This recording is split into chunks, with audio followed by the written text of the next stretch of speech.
Olá pessoal, tudo bem? Professor Luiz Gustavo. Nesse nosso vídeo nós vamos tratar sobre uma modalidade de licitação, né, que vem sendo bastante empregada pela administração pública, né, vem crescendo de importância muito ao longo dos anos e atingiu um patamar em que praticamente todos os órgãos públicos na União, nos estados, em grande parte dos municípios também, utilizam, né, ela é utilizada. E é justamente o pregão, modalidade licitatória do pregão introduzido nacionalmente pela Lei 10.520, tá? O que eu quero destacar para vocês? Eu quero trazer para vocês hoje alguns aspectos essenciais, que o próprio nome diz, vocês têm que realmente conhecer bem a fundo, tá? Uma vez fixados esses conhecimentos, esses ensinamentos, aliados a uma boa leitura da Lei 10.520, né, tentando memorizar os aspectos, as previsões que essa lei traz, é bastante tranquilo que você não enfrente dificuldades para solucionar questões que envolvam essa matéria, tá? Normalmente as questões de pregão não são muito difíceis, desde que você tenha um conhecimento firme sobre os aspectos fundamentais dessa modalidade de licitação, e tenha um bom conhecimento, conheça bem a fundo a Lei 10.520, que tem a vantagem de não ser uma lei extensa. Ela é uma lei de poucos artigos, então é tranquilo para você fixar os conhecimentos dela, tá ok? Vamos lá, então eu quero destacar para vocês alguns aspectos essenciais. A primeira coisa que o pregão trouxe, né, quando ele foi idealizado, né, ele teve como objetivo principal trazer maior celeridade e desburocratizar os procedimentos licitatórios, tá? A Lei 8.666, ela tem como característica trazer, isso é uma coisa que realmente foi uma evolução bastante grande quando foi adotada a modalidade de licitação do pregão, com o advento da Lei 10.520, a habilitação dos fornecedores no certame licitatório tradicional, ela é a primeira etapa do procedimento, da sessão pública, tá? Então, você imagina, às vezes uma licitação de concorrência, por exemplo, você tem lá 20 licitantes presentes, interessados em vencer aquele objeto, né, em prestar aquele serviço, entregar aqueles bens, enfim. A comissão de licitação teria que verificar a habilitação de 20 licitantes. Isso tomava tempo, né? Então, para depois que você iria fazer a habilitação, aí sim você ia passar para a verificação dos preços, das propostas de cada um desses licitantes. Isso atrapalhava e tornava o procedimento um pouco mais amarrado, né? Alguém teve a ideia brilhante de tentar inverter isso, de inverter essa lógica. Vamos primeiro verificar o preço e depois a gente parte para a habilitação, né? E foi justamente isso que o pregão trouxe, tá? Ele inverteu um pouco a lógica, a sequência das fases da 8666 e trouxe maior celeridade, tá? Simplificou um pouco o procedimento, afinal de contas você vai olhar a habilitação apenas de um, né, que é o primeiro colocado. Se ele eventualmente for inabilitado, você passa para o segundo, mas enfim, é importante que você não observe a documentação de todo mundo, né? Isso simplifica e gerou celeridade, não há como negar isso, tá ok? Bom, um segundo aspecto importante, essas características do pregão, elas ampliaram a participação em licitações, a participação popular. O que eu quero dizer com participação popular? Isso chamou uma quantidade maior de fornecedores, tá? E essa simplificação facilita. Ninguém gosta de ficar submetido a um procedimento burocrático, demorado, cheio de coisas que às vezes chateiam, sabe? Uma coisa demorada. Então, nesse aspecto, o pregão, ele trouxe uma inovação, né? Um respiro de modernidade, de eficiência para a administração pública, tá? Tirou um pouco aquelas amarras que travavam, às vezes, o procedimento ficava muito enfadonho, uma coisa chata, tá? Atraindo mais pessoas, isso gerou uma maior competitividade, tá? E ainda mais quando a gente lembra do pregão eletrônico, tá? O pregão eletrônico, justamente pela facilidade da internet, não há necessidade de um representante da empresa ir até o órgão público apresentar a proposta daquela empresa, representar a empresa, enfim. Pela internet isso é feito. Então, se não há necessidade desse deslocamento, isso incentiva a empresa a participar de licitação. Às vezes o simples deslocamento é difícil para a empresa, principalmente se ela for localizada em outra cidade, né? Isso as modalidades presenciais acabavam tendo esse problema. Você não atraía um número grande de empresas. Agora, o pregão eletrônico, promovido pela internet, é muito mais fácil. Uma empresa de outra cidade pode tranquilamente participar de um certame licitatório em outra cidade, e muitas vezes em caráter nacional. Você está num estado, quer prestar serviço em outro estado, fornecer bens para outro estado. O pregão eletrônico, ele veio para agregar, para proporcionar isso, então trouxe maior competitividade, não tem como negar isso, tá ok? Uma característica importante também do pregão é essa questão da exigência de garantia de proposta, tá? Algumas circunstâncias, principalmente em licitações com objeto de valor um pouco mais elevado, de características mais singulares, havia a exigência de que o fornecedor apresentasse uma garantia para a proposta, que isso era verificado na fase da habilitação, tá? O pregão não. O pregão só vai haver garantia lá no contrato, eventualmente se houver previsão no edital também, tá? Mas essa garantia de proposta, que a 8666, em algumas licitações, não todas, né? Principalmente nessas com objetos um pouco mais singulares, ela previa, ela fazia exigência, né? Havia a possibilidade do administrador público solicitar dos licitantes garantia de proposta. No pregão isso é vedado expressamente pela 10.520, tá? Outra coisa que realmente coopera bastante para ampliar e ser uma coisa mais chamativa para que as empresas, os fornecedores, aqueles que têm interesse em fornecer bens para o Estado, né, para que todos participem. Isso é um convite mesmo para que todos participem, e isso é muito bom, isso traz ganho para a administração pública, sem sombra de dúvida, tá? Como é que ele funciona? Eu escrevi aqui, ele funciona como um leilão reverso. E, na verdade, a ideia, a concepção do pregão é bem essa mesmo, tá? No leilão tradicional, você se lembra, já deve ter visto algum filme, alguma coisa, é sempre aquela coisa, né? Quem é que dá mais, né? O leilão é uma venda, normalmente, de alguns objetos, né? E sempre se procura quem é que paga mais. O pregão, a lógica é invertida, porque você procura quem vai oferecer aquele bem, aquele serviço, por um preço menor. Tá? Então, por isso que a doutrina muitas vezes chama de leilão ao contrário, leilão reverso. Tá? Então, você está procurando o menor preço. Né? Quando você está num leilão, você quer o maior preço para aquele objeto que está sendo vendido. Aqui você busca o menor preço. Tá ok? Então, isso é uma característica importante que tem que ser destacada. Isso daqui é uma coisa que às vezes que a lei não redigiu muito bem, que é a definição de bens e serviços comuns. O pregão, ele se presta a isso, né, a proporcionar a aquisição de bens e serviços comuns conforme a definição da Lei 10.520, nos primeiros artigos, tá? E essa definição a lei não trouxe muito bem, tá? Ela fala que bens e serviços comuns são aqueles que podem ser designados por expressão usual de mercado. Isso aqui é bastante criticável por parte da doutrina, tá? E eu acho que é mais palatável a gente dizer que o que é bem e serviço comum são coisas que são padronizadas, que não são coisas singulares.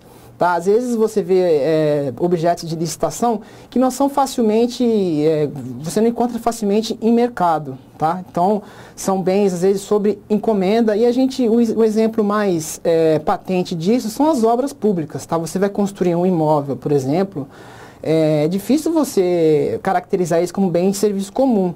Não é uma coisa que já existe no mercado, não é um item de prateleira, né, que muita gente chama, uma coisa que já está à sua disposição. Não, fazer uma obra você demanda um projeto básico, um projeto executivo, tá? É uma coisa bastante singular. E eu acho que quando a lei quis dizer bens e serviços comuns, ela está dizendo isso, né, que para coisas que você ache facilmente no mercado, que exista um universo relativamente razoável de fornecedores, né, que podem atender, podem participar dessa licitação, a regra geral é licitar pelo pregão. Tá? Aí, claro, as exceções você lança a mão das modalidades tradicionais que estão na 8666, mas via de regra o pregão acaba podendo, o administrador público, quando ele vai fazer uma licitação, normalmente ele opta pelo pregão, pela simplicidade e justamente por isso, porque o campo em que você pode licitar, o campo de objetos possíveis de serem licitados por pregão é amplo, tá? Não é uma coisa restrita, muito pelo contrário, ele veio para poder realmente ampliar, né, para um conjunto grande de bens e serviços que você pode fazer a modalidade, fazer uso do pregão, tá ok? Nesse slide aqui também mais algumas considerações, principalmente aqui, ó, quando ele diz respeito ao pregão eletrônico, não se aplica para obras de engenharia, a gente deu esse exemplo há pouco tempo, alienação de bens e locações imobiliárias, tá? Alienação de bens contraria um pouco a lógica. Se a gente está falando de menor preço, quando você vai alienar bens, você não vai fazer pelo menor preço, obviamente. Então, você vai fazer pelo maior. Aí sim a gente está falando de leilão, modalidade de licitação leilão prevista no 8666. tá? Então, também não é incompatível com a lógica do pregão isso, tá? Importante também, critério de julgamento, menor preço, sempre, tá? Não há possibilidade de você fazer um pregão melhor técnica e preço, tá? É sempre menor preço, tá? Não há limitação de valores, tá? Lembre-se, na 8666 tem aquilo lá, a convite até R$80 mil, ou então até 150 mil para serviços de engenharia, tomada de preço até 650 mil, concorrência acima de 650 mil. Aqui não existe isso. O pregão, você pode fazer um pregão de algumas centenas de reais até pregão que envolvam montas de milhões de reais, por exemplo, porque não existe essa limitação de valores, tá ok? Preferencialmente eletrônico, justamente porque a ideia dele foi simplificar, né, trazer uma competição maior para, consequentemente, baixar o preço daqueles produtos que a administração adquire. Tá? Então, em função disso, quanto mais gente tiver, melhor. E o eletrônico é o ideal para isso. Tá? Bom, uma boa vantagem que ele tem em relação ao pregão presencial que no pregão presencial você acaba meio que peneirando, você não dá oportunidade para todos participarem da etapa de lances, tá? No pregão eletrônico, o que acontece? No primeiro momento, o pregoeiro ele abre a sessão pública, ele vai fazer a abertura das propostas. Aí ele vai pegar as propostas de cada licitante, que são mantidas em sigilo nessa etapa, e vai cotejar, vai confrontar com a previsão do edital, tá? Então ele vai ver se o objeto que o licitante está propondo guarda semelhança, atende o que o edital, o termo de referência do edital, descreve. Havendo essa correspondência, sendo possível atestar que o objeto que o licitante está oferecendo está ok, ele respeita a previsão do edital, então nisso já abre a possibilidade de todo mundo participar da etapa de lances, né? Na medida que se ele não for desclassificado, ele pode oferecer lances, pode ofertar lances. E isso é interessante porque realmente os licitantes competem pelo objeto da licitação, tá? É uma coisa que fomenta, incentiva a competição, tá? Outra informação importante também, intervalo mínimo, 8 dias úteis, tá? A gente colocou em destaque para vocês. O intervalo mínimo, vocês sabem, da 8666 também tem essas previsões para as diferentes modalidades licitatórias, é aquele intervalo entre a publicação do edital e a realização da sessão pública, tá? Então, isso não pode ser inferior a 8 dias úteis, tá ok? Outra coisa que traz celeridade para o procedimento como um todo, a fase recursal única, tá? Existe só uma oportunidade para o licitante apresentar recurso, que é após a declaração do vencedor. Isso, na medida, ajuda na celeridade do procedimento, porque na 8666 podia ter recurso depois da habilitação, depois do julgamento das propostas, né? Enfim, aí isso travava também um pouco, fazia com que o procedimento demorasse. Aqui não, tendo uma oportunidade só, que é depois dessa etapa de lances, da habilitação, verificou-se a condição daquele classificado em primeiro lugar, aí sim o fornecedor que tiver interesse em recorrer, ele pode manifestar sua intenção de recorrer daquele ato do pregoeiro que declarou vencedor determinado licitante. Beleza? Não há designação de comissão de licitação, ou seja, não existe comissão de licitação, existe o quê? O pregoeiro, tá? E o pregoeiro, ele é um servidor do órgão, tá? Normalmente, e precisa ter uma capacitação específica, tá? Ele precisa fazer um curso específico de formação de pregoeiros, tá? E outra coisa também, a Lei 10.520 prevê a necessidade de haver uma equipe de apoio, tá? Essa equipe de apoio não cumpre a mesma função que a comissão permanente de licitação lá nas modalidades da 8666, tá? A equipe de apoio, ela realmente é só um apoio. Tira algumas dúvidas técnicas do pregoeiro, de repente o objeto licitado não é da área de formação do pregoeiro, então daí ele pode tirar dúvidas com esse pessoal da equipe de apoio, assessora a verificar documentos de empresas, enfim. Mas o importante de você saber é que o pregoeiro ele responde sozinho pelos atos da licitação, tá? Tudo que ele pratica, ele vai responder sozinho. Não existe responsabilidade solidária dos membros da equipe de apoio, tá? Tudo realmente é um encargo que o pregoeiro tem. Ele responde sozinho por todo o desenrolar do certame licitatório, tá ok? Nessas etapas em que ele participa diretamente, tá ok? Bom, vamos fazer algumas questões de concurso público relacionadas a esse assunto. Vamos dar uma olhadinha nessa daqui da FCC de 2014. Dentre as peculiaridades que predicam o pregão como modalidade de licitação que confere celeridade à conclusão do procedimento, destaca-se a Alternativa A, inexistência de fase recursal, cabendo contudo aos licitantes recorrer à via judicial. Pessoal, a gente sabe que isso daqui não é verdade, né? Embora a via judicial esteja sempre à disposição do cidadão, a Lei 10.520 prevê a possibilidade de um recurso, tá? Então, não há que se falar em inexistência de fase recursal, tá? Então, a alternativa A está descartada. Vamos ver a B. A B, a existência da fase de lances verbais, na qual todos os participantes inscritos disputam o objeto da licitação, facultado a apresentar novos lances, até que seja definido o menor preço. O que acontece? Ele está dizendo aqui, na qual todos os participantes inscritos disputam o objeto da licitação. Isso não é verdade quando a gente está falando do pregão presencial.